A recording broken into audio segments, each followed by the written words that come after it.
Un groupe de valeureuses princesses se lança dans une grande aventure. Chacune reçut un don magique de sa marraine la fée pour l'aider dans la quête à travers la forêt enchantée. Elles marchandèrent avec des lutins, déjouèrent les ruses des gobelins, dansèrent au clair de lune près de sanctuaires couverts de mousse et firent même un pique-nique avec une licorne en chemin. L'épée brillante à la main, elles affrontèrent le dragon cracheur de feu et sauvèrent le royaume. L'énigme envoûtante d'une mystérieuse vieille femme les attira plus loin encore dans les merveilles cachées d'un monde de contes et de magie. Et oui, bonjour, la communauté de coups critiques, c'est encore moi, Pépé, et aujourd'hui, je vous parle de Péril et Princesse. Péril et Princesse que j'ai ramené, en fait, de France, dans sa version française. Le jeu, à la base, est en anglais, et il a été écrit par M. Ryan Lynch, qui est un peu, en quelque sorte, comme j'aime les appeler, des One-Man Army, c'est-à-dire qu'il a pris en charge la grande partie du projet, que ce soit les illustrations, l'écriture, etc., la mise en page. Dans sa version française, le jeu est publié par la Loutre Rollist, une maison d'édition de jeux de rôle et une boutique en ligne qui est spécialisée depuis 2014. Une création de M. Christophe Desnouveaux, une loutre qui a pris la forme humaine et qui a comme objectif de faire jouer petits et grands à cette belle passion qu'est le jeu de rôle. Je suis vraiment très content, en fait, de pouvoir vous parler de Péril et Princesse parce que ce jeu-là m'est un peu tombé dans les bras pendant que je faisais mes courses et mes emplettes en France parce que je cherchais des traductions françaises, je cherchais des ouvrages originaux en français et je ne m'attendais pas nécessairement à le trouver, je ne pensais pas qu'il était déjà sorti. Et lorsque je l'ai vu, eh bien, je me suis précipité et je me suis dit, oui, c'est exactement pour ce genre de jeu-là que je faisais mes recherches de livres de jeux de rôle pour ramener au Québec. Donc, si jamais ça vous intéresse, je vais bien entendu mettre dans la description de cette vidéo les différents liens qui existent pour que vous puissiez vous procurer le jeu en question, que ce soit en français ou en anglais, donc chez la Loutre Rollist ou en anglais vers les autres plateformes pertinentes. Quel est le thème, en fait, de Péril et Princesse? Dans Péril et Princesse, eh bien, comme le dit le nom, on incarne une princesse qui part à l'aventure. Dans l'univers du jeu, le terme de princesse est un terme un peu plus neutre. Vous pouvez être une princesse et être un homme avec une barbe et une calotte sur la tête et des lunettes qui est en train de vous parler de quelque chose. L'important, c'est de se garder en tête que c'est une forme de une réinterprétation, du moins on revisite un peu le genre du conte de fées, dans lequel la princesse, normalement, elle est comme haute sa tour et qu'elle attend impatiemment que son prince charmant vienne la libérer. Eh bien, là, on est très loin de ça. On est très, très loin de ça. Au contraire, la princesse, c'est la personne badass. C'est la personne qui va faire preuve de détermination et d'intelligence et peut-être aussi de force physique pour pouvoir, en fait, accomplir certains hauts faits.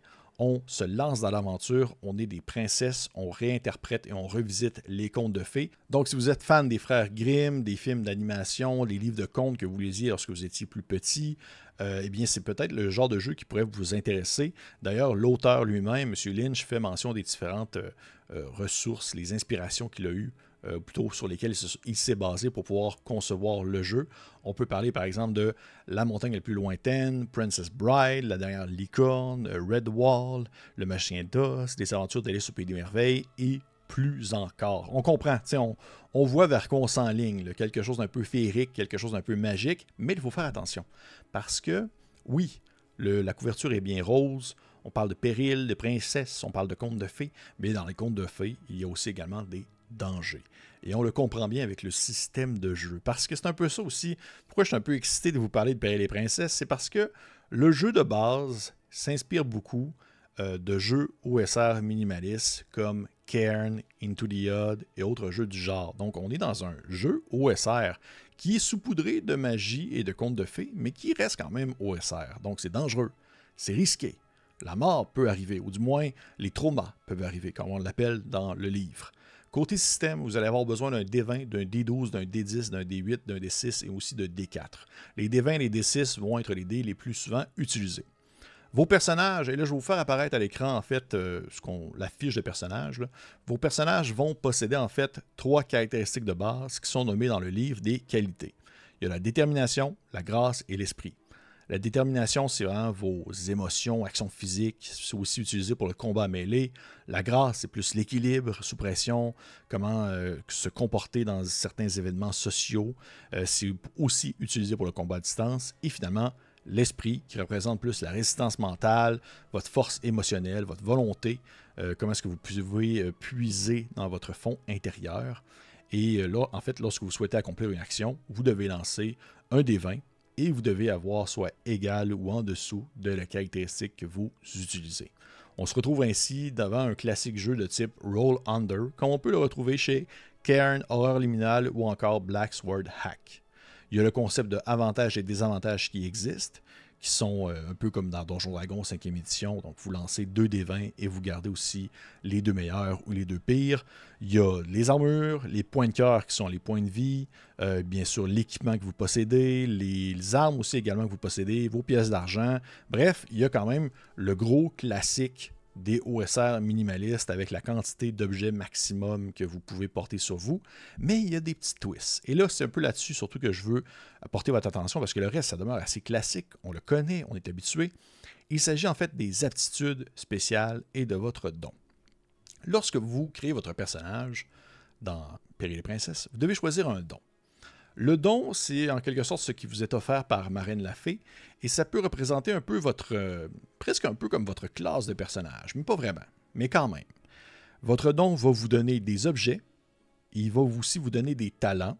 Les objets, ça peut être par exemple un pot de miel avec un D4 d'utilisation, un livre de chansons, ou encore pourquoi pas un poème.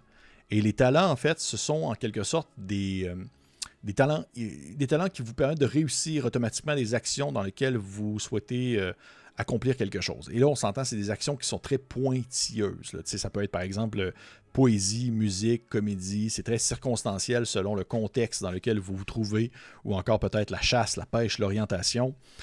Et lorsque vous choisissez votre don, vous avez aussi également des aptitudes innées et des aptitudes spéciales. Les aptitudes innées, c'est des aptitudes que vous débutez déjà avec et qui sont un peu en continu. Vous n'avez pas besoin de lancer de dés, vous n'avez pas besoin de faire des actions précises, elles sont toujours un peu actives. On peut parler par exemple de chuchotement pour le cœur sauvage. Je vais prendre toujours l'exemple de cœur sauvage à partir de là. Cœur sauvage, c'est un des dons.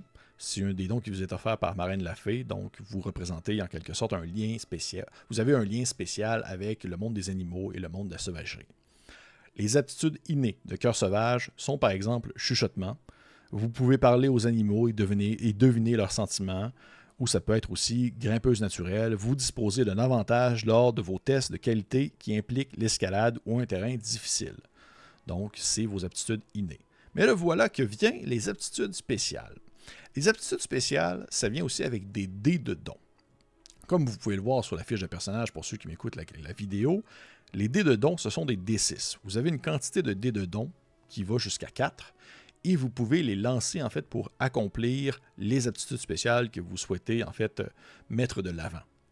Et selon le résultat, ou plutôt les résultats, parce que vous allez devoir additionner ensemble vos dés, mais aussi les dés ont en quelque sorte une instance de façon individuelle, eh bien ça va créer des effets particuliers.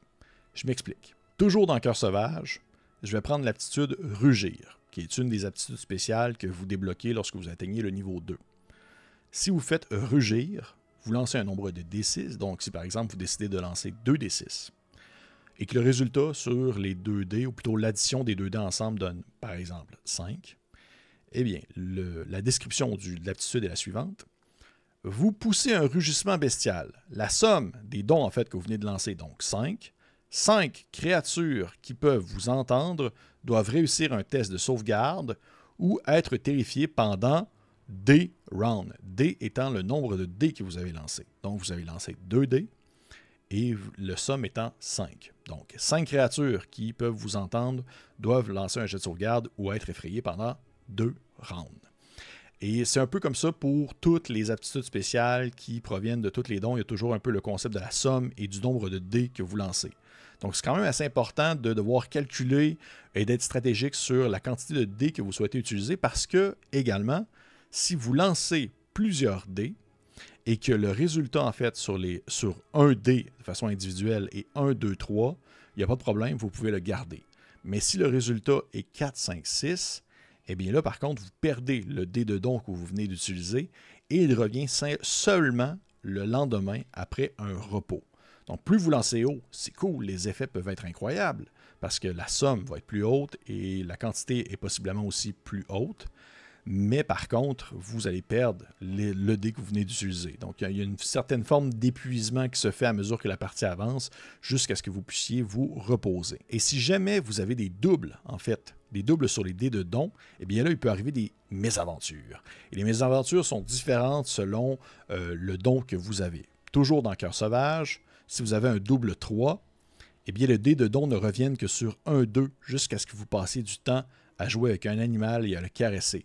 Cela inclut les dés que vous venez de lancer. Donc, vous ne récupérez plus les dés de don sur 1, 2, 3, mais seulement sur 1, 2. C'est la mésaventure que vous avez vécue maintenant que vous avez un double 3. Donc, vous comprenez un peu la saveur dans tout ça. Oui, votre princesse est définie par son histoire personnelle, son caractère, ce qu'elle aspire à être, ce qu'elle peut porter sur elle, ses armes et tout ça, mais également aussi cette saveur, ce saupoudrage de magie, de contes et de folklore qui est placé au-dessus du livre et qui rend en soi Péril et Princesse plus unique que le simple OSR minimaliste sur lequel on doit reposer nos réussites sur l'équipement qu'on porte et sur peut-être la créativité qu'on utilise au moment où on souhaite accomplir quelque chose. Et dans les autres règles qui peuvent s'éloigner de l'OSR plus classique, il y a les dés de cœur qui servent un peu à la fois autant à regagner des points de vie qu'à aider une autre princesse dans le besoin. Ce sont des D4 que vous pouvez dépenser pour pouvoir en fait regagner le bonus qui est affiché, un peu comme les dés de vie à la 5e édition de Donjons Dragons. Donc, outre ces quelques règles-là plus particulières, on reste dans de l'OSR assez classique et aussi assez simple. C'est vraiment facile à comprendre, c'est vraiment facile à mettre en place que les actions qu'on souhaite faire, comment accomplir une aptitude, si tout est écrit, tout est très clair. Je veux d'ailleurs le mentionner que la traduction de la Lotrolis, elle est vraiment, c'est nickel, aucun problème. On n'a pas l'impression qu'on a perdu dans la mise en page de l'ouvrage en soi lorsqu'on passe de l'anglais en français. Et d'ailleurs, à ce niveau-là, côté visuel, c'est vraiment super beau. Monsieur Lynch a fait vraiment un super beau travail pour autant l'illustration, parce que oui, il a illustré lui-même justement les dessins des princesses, un peu à la façon de sketch où est-ce que les traits de crayon vont se superposer pour changer certaines teintes ou pour créer certains détails. Mais aussi également, il a utilisé du collage avec des images qui proviennent du domaine public, comme on peut le voir dans Morborg, mais là on est à une toute autre sauce, là c'est vraiment pas du tout la même chose, avec cette teinte rosée-là qui perdure tout le long de l'ouvrage. Il y a vraiment une identité et une saveur précise à Péril et Princesse. On va voir une image du jeu et on va reconnaître que c'est dans cet ouvrage-là. On va reconnaître que c'est de Péril et Princesse. Et pour moi, ça fait partie des réussites en soi pour un jeu lorsqu'on est capable de définir que ce qu'on voit, même si c'est pris hors contexte, on peut l'identifier précisément à la dite cam en question. Et c'est le cas avec Péril et Princesse. Pour mon avis personnel, j'ai beaucoup en fait aimé Péril et Princesse. Parce que pour moi, c'est un parfait équilibre entre le minimalisme OSR comme on peut le connaître, avec une certaine préservation de certains thèmes, certaines valeurs liées à l'OSR, que ce soit l'intuitivité, que ce soit la simplicité aussi, une certaine mortalité, un certain danger, la prise en main qui est vraiment très facile, l'idée de vouloir réfléchir avec l'utilisation de notre équipement et tout ça, mais également, le tout est saupoudré de ce folklore-là, de ce conte, de cette capacité magique qui rend le jeu unique comme il l'est. On n'a pas l'impression de jouer à Cairn avec des règles faites maison pour acheter de la magie. On a l'impression de jouer à Péril et Princesse. Et pour moi, ça, c'est signe de réussite. Parce qu'il y a des hacks, comme on les appelle, des jeux qui sont des reprises en main d'autres jeux et qui vont y rajouter certains éléments pour concevoir quelque chose d'autre. Mais au final, on voit quand même, on voit le raboutage, on voit les liens qui se font entre les éléments qui ont été rajoutés et les éléments de base qui sont déjà présents. Et on peut des fois avoir l'impression que c'est pas vraiment un nouveau jeu, mais que c'est juste le même jeu avec une nouvelle saveur. Mais pour moi, Péril et Princesse représente quand même quelque chose de nouveau. Oui, la base, on la connaît. Oui, le concept de base avec le D20, les 3 caractéristiques, les points de vie, tout ça, l'équipement, la quantité d'équipement qu'on peut avoir sur nous, c'est des éléments qui nous sont familiers, mais tout ce qui vient autour de ça, que ce soit les nouvelles règles en lien avec la magie, que ce soit la reformulation de certaines caractéristiques ou de certains types d'actions, que ce soit la thématique aussi très forte du folklore, du conte et légende, des livres de princesses et tout ça, pour moi, fait en sorte que Péril et Princesse est un jeu à part entière qui pourrait vraiment être intéressant à utiliser pour initier des gens au genre OSR qui ne s'y connaissent pas vraiment et qui ne sont pas nécessairement intéressés par, je dirais, le médiéval fantastique plus vanille, si on veut tester quelque chose d'autre et peut-être les accrocher avec certaines idées OSR, mais Péril et Princesse peut être une très belle porte d'entrée ou même une très belle porte pour continuer aussi dans cette lancée-là, parce qu'on pourrait utiliser Péril et Princesse puis le faire jouer avec d'autres modules qui sont compatibles avec Cairn, mais qui ont une saveur aussi, on va dire, conte de fées et tout ça. Ça s'utilise à d'autres occasions que juste l'initiation. C'est un jeu complet, c'est un jeu vraiment bon et je vous encourage fortement d'aller jeter un coup d'œil. Donc, c'est bien entendu, je vais mettre le lien, comme je l'ai mentionné tout à l'heure. Tous les liens sont dans la description de cette vidéo si ça vous intéresse. D'ailleurs, la Loutre Rôliste en a fait mention. Elle s'occupe aussi des traductions des ouvrages qui sont sortis, parce que oui, ce n'est pas le seul, il y en a d'autres, et elle va prendre en charge ainsi la suite de la gamme pour pouvoir vous offrir des nouvelles possibilités on va dire, de rencontres, des nouvelles aventures, peut-être même des nouvelles règles, ça reste à voir. Un super beau jeu qui, selon moi, a un très beau chemin tracé devant lui, et je vais assurément en reparler, que ce soit dans une autre vidéo, que ce soit dans une partie, je vais en reparler, c'est sûr et certain. Donc, hey, j'espère que vous avez apprécié cette vidéo. Je vous encourage de liker, commenter, partager, laisser un petit pouce vers le haut. Et pour les autres, on se dit à la prochaine fois.